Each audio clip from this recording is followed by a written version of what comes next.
खबरों से भरपूर।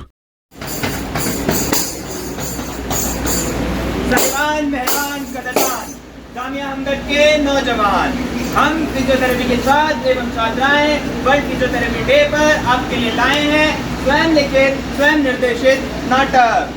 तो दिल थाम के बैठिए, कुर्सी की पेटी बांध के बैठिए और इस नाटक का लुत्फ उठाइए।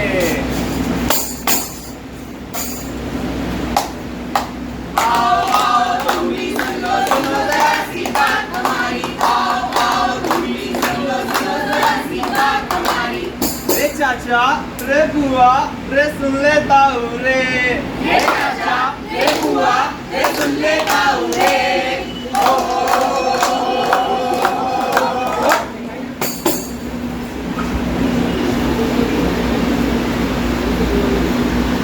एक गांव है जिसका नाम है झूठी तलैया। सुना है वहाँ एक शख्स आया है जो खुद को फिजियोथेरेपिस्ट बोल रहा है। पूरे गांव में उसने हलचल मचा रखी है। गांव वाले कहते हैं कि वो बिना दवाई के आपका दर्द यूं छूमंतर कर देगा। तो चलिए हमारे साथ देखते हैं इस गांव में कि गांव वाले फिजियोथेरेपी और इस फिजियोथेरेपिस्ट के बारे में कैसी कैसी बातें करते हैं। देखते हैं।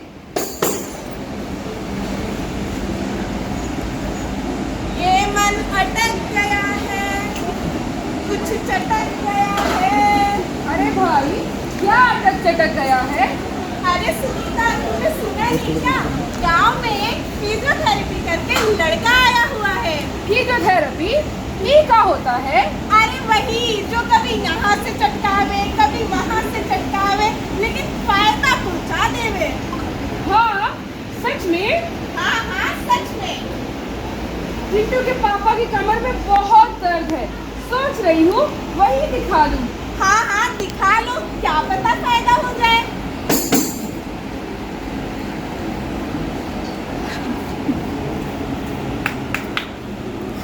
देख रहे हो विनोद, कैसे हल्का फुल्का हाथ पैर हिलाई के मालिश वालिश करके फिजियोथेरेपी का नाम दिया जा रहा है।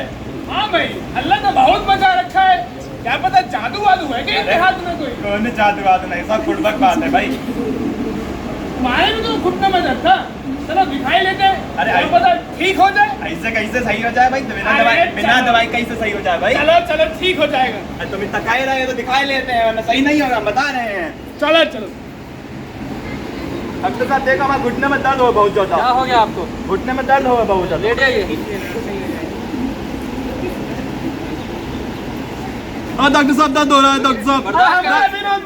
बर्दाश्त करें, आराम आ जाएगा, थोड़ा बर्दाश्त करिए। टांग टूट जाए डॉक्टर साहब, हमारा टांग टूट जाए। डॉक्टर साहब हमारे भी तो। हाँ, इससे कैसे सही हो जाए भाई? खड़े हो जाइए, चल कर देखिए।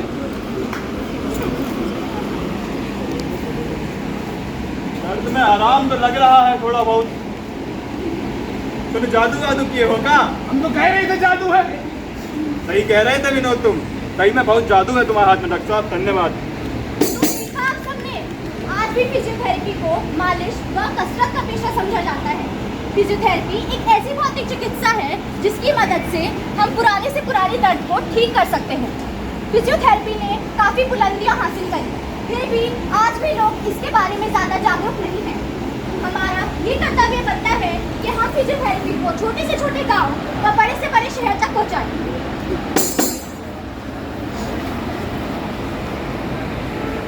अगला स्टेशन है राजीव दरवाजे से दूर हटके खड़े हो। Please stand away from the doors। हाँ हाँ, शॉपिंग पे। हाँ, मैं बता दूँगी तुम्हें जब चलना होगा, ठीक है? अभी नहीं मैं करता हूँ। ठीक है। क्या हुआ भैया? इतनी देर से घूर क्यों रहे हैं? क्या हुआ मैडम? क्या हुआ? बहुत देर से घूर रहे हैं। क्यों भाई, लड़की को क्यों कर रहे हो? क्या कर रहे हैं आप यहाँ पे? मैं जस्ट ऑब्जर्व कर रहा हूँ। क्या ऑब्जर्व कर रहे हैं आप? मैं जस्ट ऑब्जर्व कर रहा हूँ, उनका पोस्चर ऑब्जर्व कर रहा था मैं। मेरा काम है फिजियोथेरेपिस्ट हूँ मैं। पोस्टर मतलब? कैसे? जिस तरीके से आपने बैग लटका रखा है और जिस तरीके से आप फोन से बात करते हुए अंदर आई हैं, उससे आपकी नेक पे स्ट्रेन आता होगा और कमर में भी दर्द होता होगा। हाँ, कमर में तो मेरी दर्द आता है, पर उससे तुम्हें क्या? अगर आप ये छोटे मोटे चेंजेस नहीं करते हैं तो इससे आपकी सर्जरी तक की नौबत आ सकती है। सर्जरी?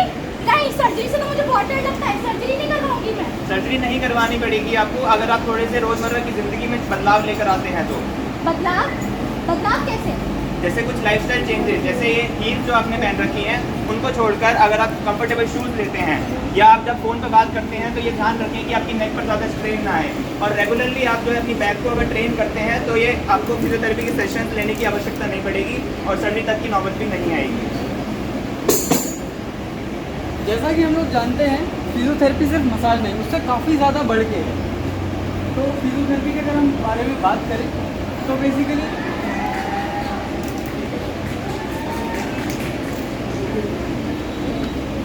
फिजियोथेरेपी बेसिकली जैसा कि अभी आप लोगों ने देखा कि इन्होंने नेक पे शोल्डर पे अपना बैग टांग रखा था, जिसकी वजह से उनका शोल्डर डाउन था और इनका पॉस्चर थोड़ा सा बेकार हो रहा था, और इन्होंने हील पहन रखी थी जिसकी वजह से इनका पॉस्चर थोड़ा सा बेकार हो रहा था, पेल्विस भी अप डाउन हो रहा था, जिसकी वजह से इनकी कमर में पेन हो रहा था और इनके सर्वाइकल में भी पेन हो रहा था। तो ये पेन धीरे धीरे ना बढ़े इसके लिए इनको थोड़े बहुत फिजियोथेरेपी के सेशन लेने होंगे, जिसकी वजह से इनका जो पॉस्चर है वो मेंटेन हो जाएगा और इनके लाइफस्टाइल और बेटर हो जाएगा।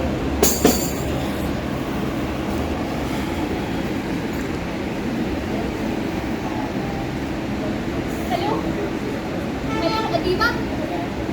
हाँ हाँ अर्शिया, क्या हुआ? मेरी कमर में बहुत दर्द हो रहा है। कमर में दर्द? हाँ, पता नहीं, ऐसा लग रहा है जैसे मेरी नसों में कुछ अकड़न हो गई है। दर्द पूरा कमर से लेकर मेरे पैरों तक आ रहा है। नसों में अकड़न? नसों के दर्द के लिए तो तुम न्यूरो के पास जाओ, न्यूरो सर्जन या न्यूरोलॉजिस्ट के पास जाओ मेरे हिसाब से।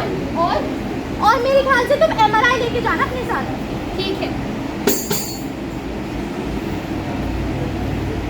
डॉक्टर, मेरी कमर में 3-4 दिन से बहुत दर्द है। क्या आपने कोई टेस्ट करवाया है? जी, मेरी रिपोर्ट्स। ओह, आपकी तो लेस ऑफ गई है, आपका केस बहुत सीवियर है, आपको सर्जरी करवानी पड़ेगी। क्या सर्जरी? हाँ, मैं अभी आपको कुछ दवाइयाँ दे देती हूँ, जल्दी कल आइए, आपकी सर्जरी प्लान करेंगे। ठीक है डॉक्टर। हेलो अदीबा। हाँ क्या रहा? न्यूरोलॉजिस्ट ने तो मुझे सर्जरी करवाने के लिए बोल दिया। सर्जरी मत करवाना तुम। मैंने ना गूगल पे देखा था, तुम्हारा ना हड्डियों का दर्द है, तुम जाओ ऑर्थोपेडिशियन के पास। ऑर्थोपेडिशियन? हाँ, तुम उसको दिखाओ। ठीक है।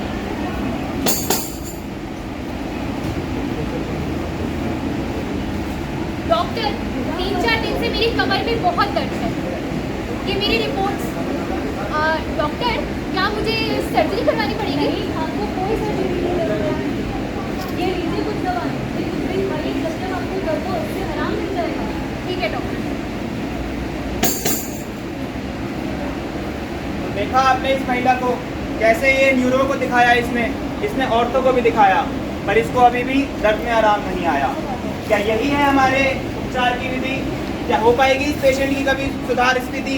15 दिन हो गए, 1 महीना हो गया, कितनी दवाई खाऊं? मेरा दर्द आखिर खत्म क्यों नहीं होता? जब दवाई खाती हूँ तब कम हो जाता है, जब दवाई खाना बंद कर देती हूँ दर्द फिर से लौट कर आ जाता है। क्या है मेरी ये हालत? क्यों ये महिला इतना परेशान हो रही है? क्या नहीं है हमारे हेल्थ सेक्टर के पास इस चीज़ का जवाब? क्यों?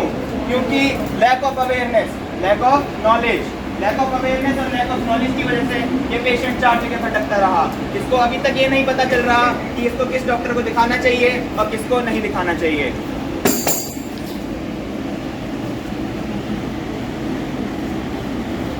ये एक सीन था जिसमें दिखाया गया कि कैसे ये पेशेंट परेशान है और इसकी तबीयत बिल्कुल ठीक नहीं हो रही है और बिगड़ते जा रही है। तो हमें देखना है अब यहाँ पे सही मायने में इसका क्या इलाज होना चाहिए।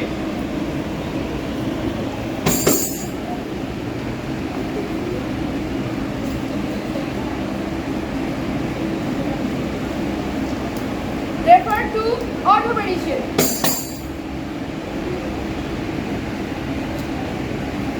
ये लीजिए कुछ दवा, इससे आपको दर्द में आराम मिल जाएगा और आपको जाना होगा फिजियोथेरेपी के लिए। Refer to physiotherapy.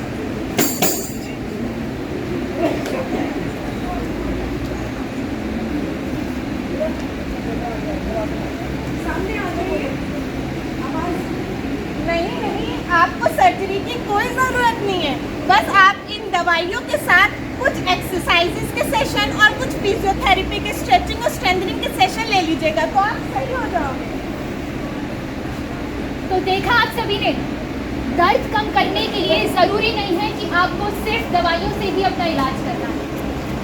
ज़रूरी ये है कि अपनी बीमारी समझकर सही अवेयरनेस के साथ आप अपने बीमारी के अकॉर्डिंग उसमें फिजियोथेरेपी के सेशंस भी इंक्लूड करें।